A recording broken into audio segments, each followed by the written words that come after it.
Picture this. It's December in ancient Rome.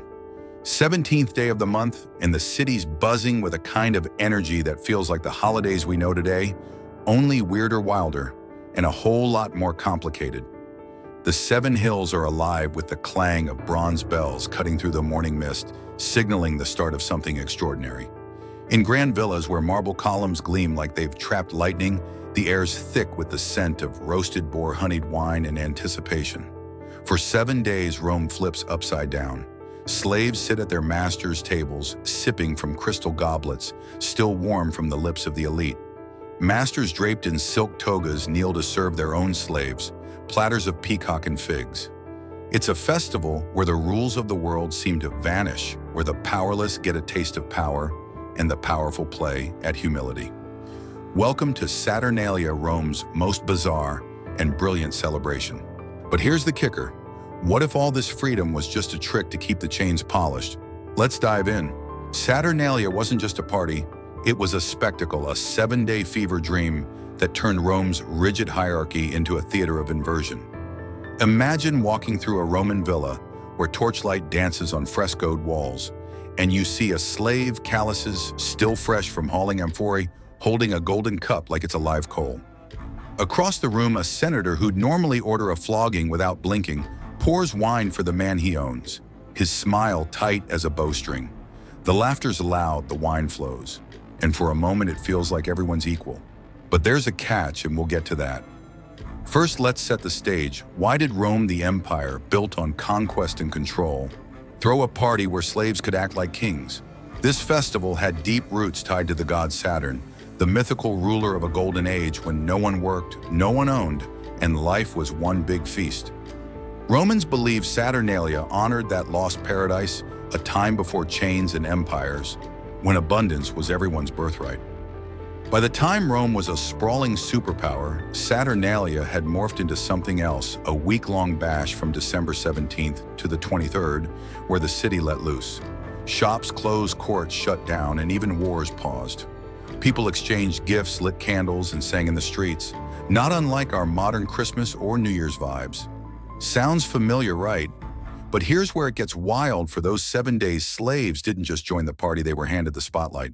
Now imagine you're at your office holiday party, and your boss suddenly hands you their corner office keys, says, "Run the show," and starts serving you coffee.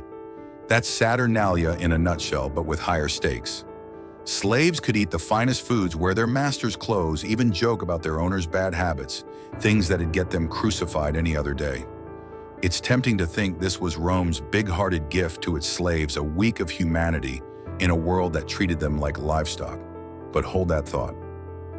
Those bells ringing across Rome's hills, they weren't just calling people to celebrate, they were marking the start of a carefully staged performance, one that kept Rome's power structure tighter than ever. Here's a quick history lesson to ground us.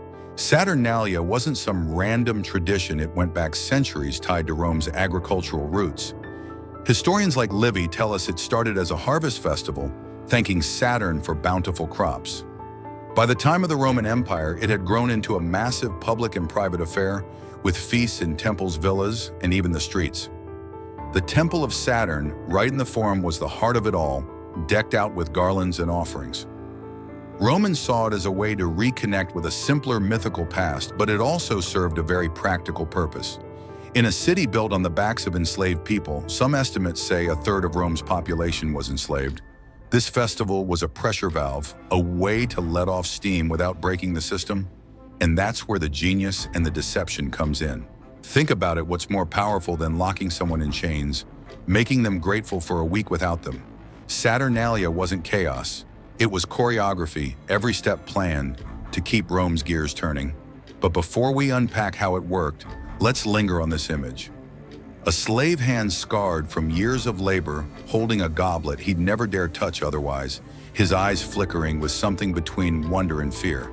That's the heart of Saturnalia, not just a party, but a paradox. So what's a time in your life you felt free for a moment, only to realize the rules hadn't really changed? Drop it in the comments because, trust me, this story's about to get wilder. Stick around as we explore what it was like for slaves to live this illusion and why Rome's biggest party was its sneakiest trick. Let's step into the sandals of a slave named Lucius, standing in the flickering torchlight of a Roman villa during Saturnalia. The air's heavy with the scent of olive oil and roasted meat, and for the first time in his life, Lucius is handed a crystal goblet, its edges catching the light like a frozen flame.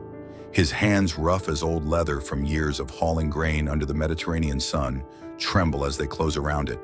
He's been told he's free for 7 days, free to drink, to sit at his master's table, to speak without fear of the whip. But here's the thing, freedom doesn't feel like freedom when your body's been carved by chains.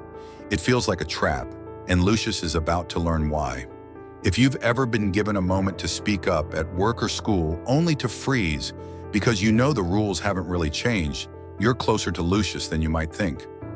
Let's dive into what it was like to be a slave during Saturnalia, where liberty came with invisible strings. Imagine Lucius, maybe 30 years old, his back curved from a lifetime of labor, his neck muscles trained to keep his eyes on the floor. Saturnalia's bells have rung, and suddenly he's supposed to sit in a cushioned chair, eat honeyed dates, and joke about his master's bad temper.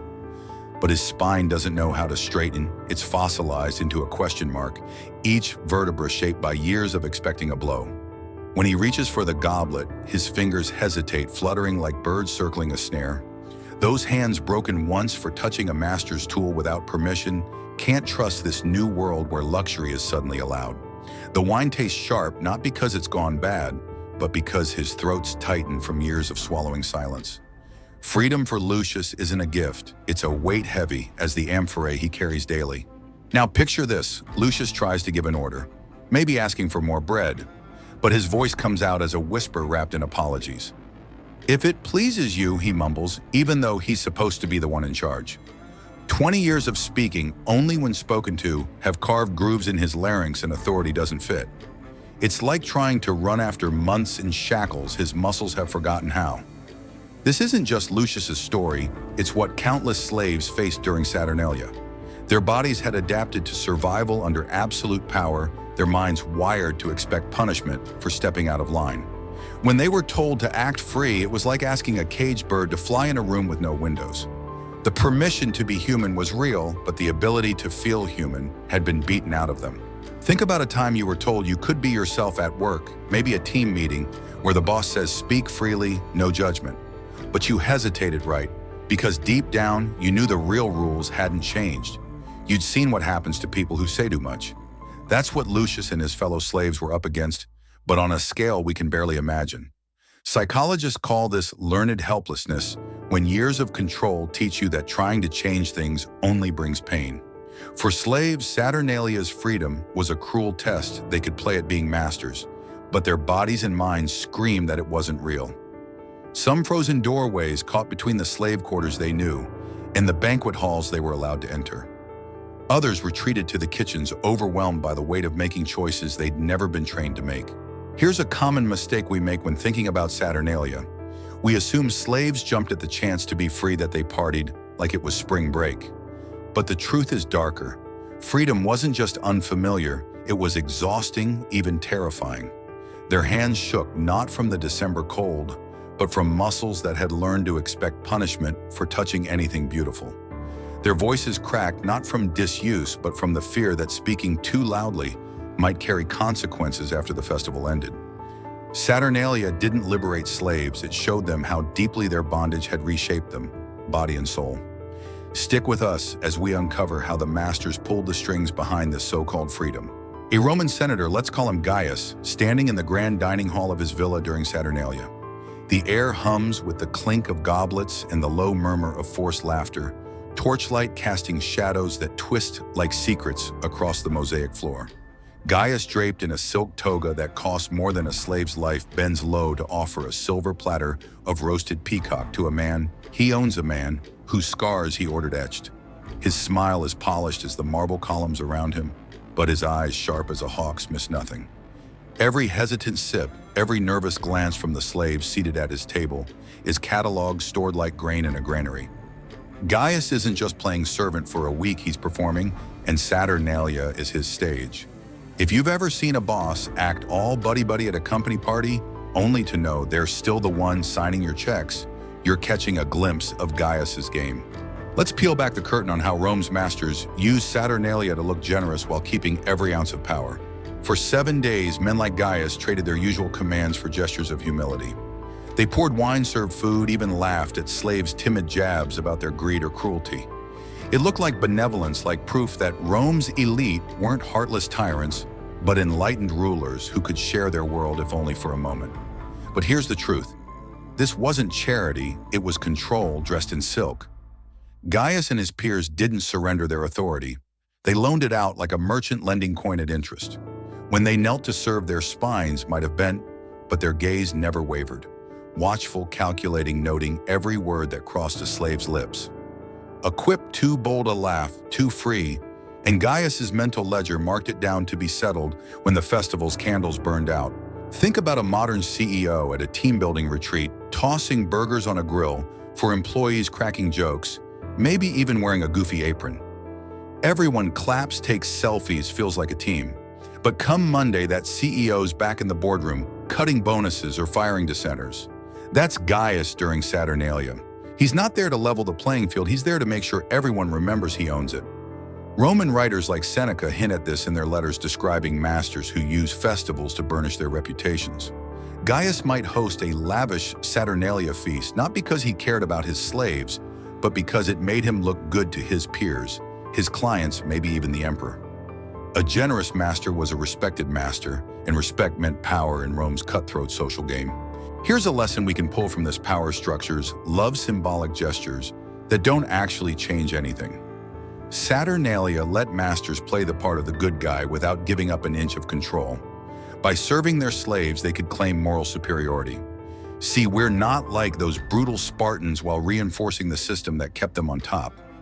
It was a performance so convincing that even some slaves bought it, thanking their masters for a taste of food they'd never otherwise touch. But the whole time, Gaius's eyes were counting, measuring, ensuring the festival's freedom stayed within bounds tighter than a legion's formation. Don't fall for the myth that masters were just having fun or being kind. That's the illusion they wanted to sell. Every act of humility was a reminder they could give and they could take away. So have you ever seen a boss or leader act generous but still hold all the cards? Maybe a teacher who lets you break a rule only to tighten the screws later. Drop your story in the comments because Gaius' trick is about to get even clearer. Stay with us as we uncover how Rome turned this whole festival into a machine for control. Step into a Roman villa's garden during Saturnalia, where the roses bloom blood red under torchlight and a wooden stage stands shaky as a lie. On it, a slave painted in garish makeup delivers a speech mocking his master's greed, his words sharp, but his eyes darting, waiting for the laughter to turn sour. The audience of masters and their guests roars, clapping at the parody of their own power, but the stage is temporary, built to be torn down at sunrise.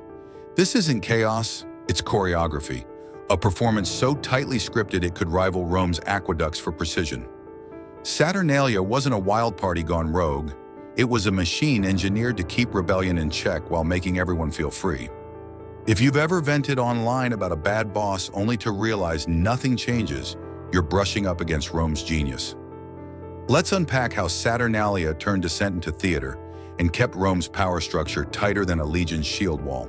The festival's brilliance wasn't in its feasts or role reversals, it was in its architecture.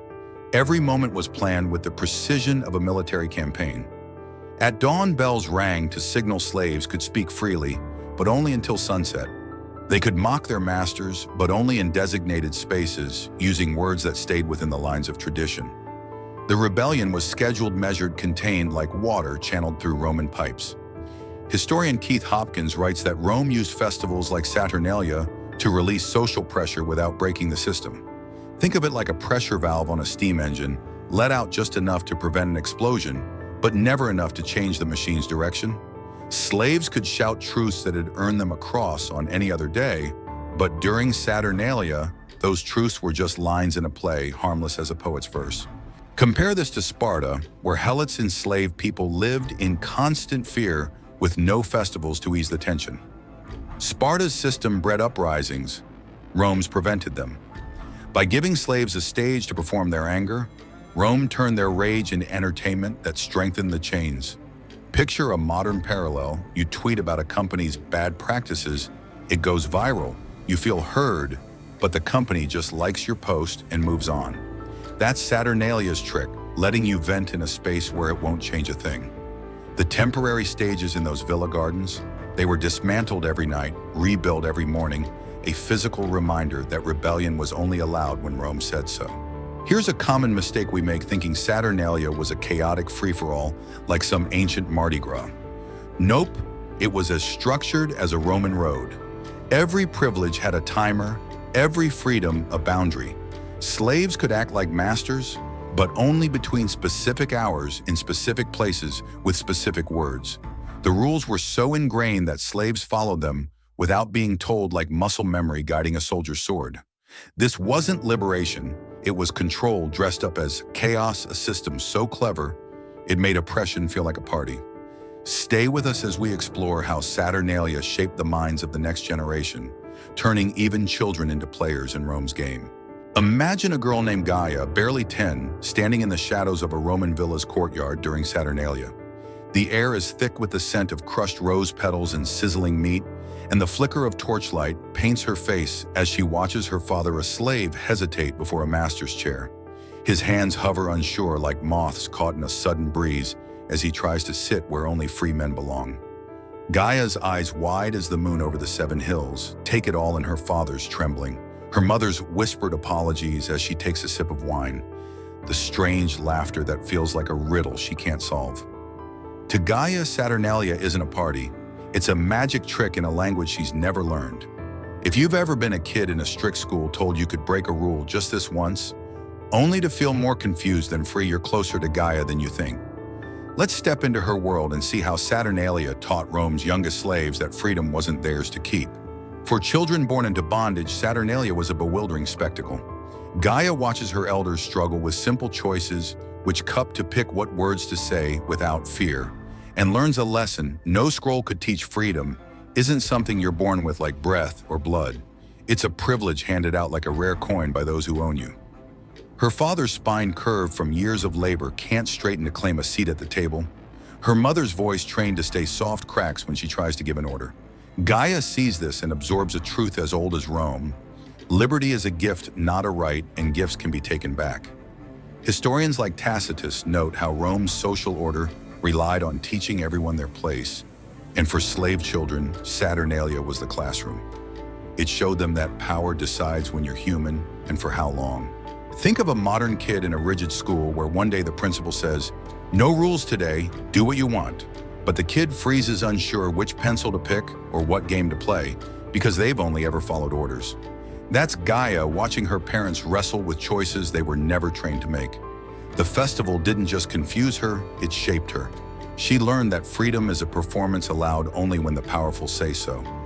Some freedmen, like Cicero's secretary Tiro, carried this lesson into adulthood, showing fierce loyalty to former masters who'd once gifted them freedom. Saturnalia didn't just control the present, it molded the future, ensuring the next generation of slaves grew up knowing their place wasn't to question, but to wait for permission. Here's the lesson: systems don't just control bodies, they shape minds, especially young ones. By showing children like Gaia that freedom was a fleeting favor, Rome ensured its hierarchy would stand for centuries. It's why kids raised in bondage didn't dream of rebellion, they dreamed of earning their master's approval. Ever learned as a kid that you had to earn your place, maybe in a tough school or family?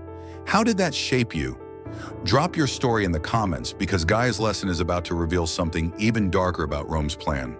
Stay with us as we explore how this festival made slaves grateful for their own chains. A Roman villa's kitchen at the end of Saturnalia, where the air still clings to the ghost of last night's feast. Olive oil, spilled wine, and the faint sweetness of honeyed figs. A slave named Lucius, his hands still tingling from holding a master's goblet, sweeps the floor with a rhythm that feels different, lighter, almost eager. His eyes, usually fixed on the stone beneath his feet, flicker with something new. Not rebellion, not anger, but gratitude. Gratitude for the silk that warmed his skin for a week, for the wine that touched his lips, for the fleeting moment when his voice carried weight.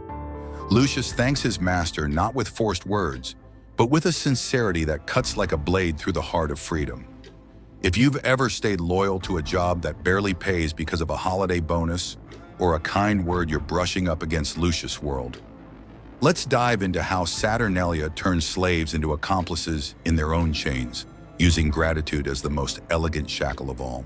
After 7 days of tasting what free men took for granted, something shifted in Rome's slaves.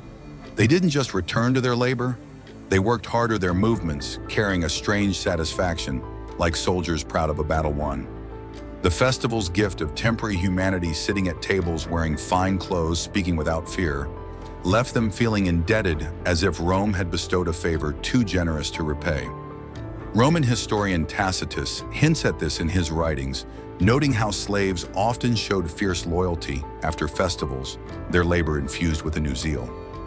It wasn't fear driving Lucius now, but a sense of belonging to something greater, a debt to the masters who'd shared their world. The wine, the silk, the laughter, they weren't just luxuries.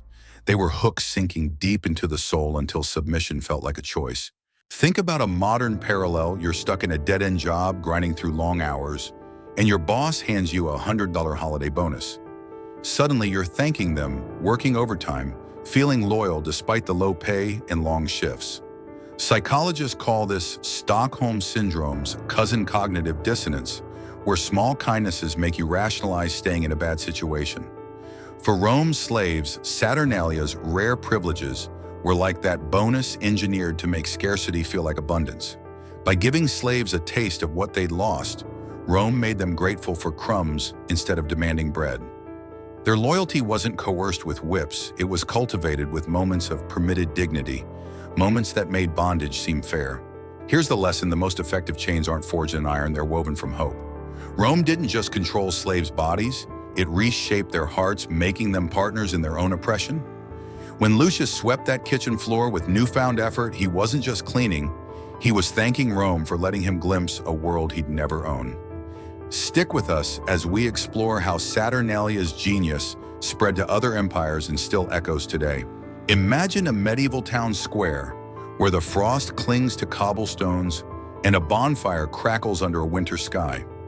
Peasants, their hands rough from plowing fields, don crowns of straw and parade as mock kings, jeering at lords who laugh from the sidelines.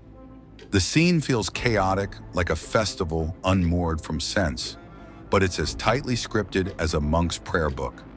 This is the Feast of Fools, a medieval echo of Saturnalia, where the powerless got a day to play at power before returning to their plowshares. Rome's festival didn't just die with its empire, it spread like seeds carried on the wind, planting the idea that controlled rebellion could keep empires standing.